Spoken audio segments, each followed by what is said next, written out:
Catherine at Daniel spotted sa matchy-matchy outfit. Patunay na nagkabalikan na ang dalawa.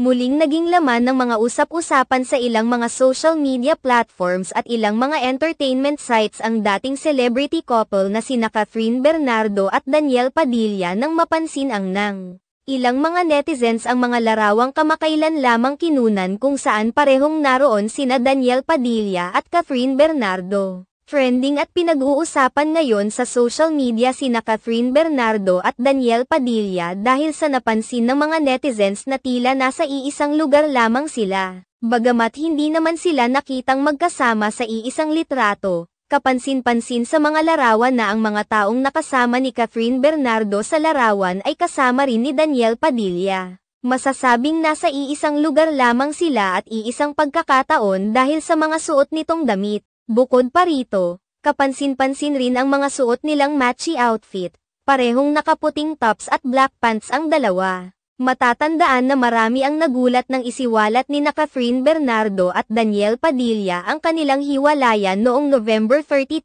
2023. Gayunpaman, patuloy namang naniniwala ang mga solid fans ng dalawa na magkakabalikan rin silang dalawa dahil hindi naman umano madaling kalimutan ang 11 years nilang pagiging mag-boyfriend-girlfriend. Marami ang naghinala na baka nagkabalikan na ang dalawa subalit tinatago lamang nila ito sa publiko para na rin sa kanilang privacy. Hinala pa ng mga tagahanga ng dalawa na kaya nila tinatago ang kanilang relasyon ngayon ay dahil umiiwas rin sila sa issue. Hindi naman lingid sa kaalaman ng lahat ang mga naglabasang mga isyu noong kasagsagan ng usapin patungkol sa kanilang paghihiwalay. Sa katunayan, hanggang ngayon ay may mga nambabatikos pa rin kay Daniel Padilla dahil marami ang naniniwalang niloloko nito si Catherine Bernardo. Sa kabilang banda, marami naman sa mga netizens ang hindi nakumbinse sa mga naglabasang larawan ni Catherine Bernardo at Daniel Padilla. Ipinunto pa ng ilan na talagang masasabing nasa iisang oras at pagkakataon sina Catherine Bernardo dahil sa mga suot ng kanilang mga fans subalit naka-uniform umano ang mga ito kaya naman ganoon ang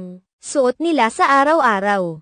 May mga nagsasabi pa na masaya ngayon si Catherine Bernardo sa pagiging single kung saan wala nang pumipigil pa sa kanyang mga nais gawin mapa sa damit man o sa mga proyektong gagawin.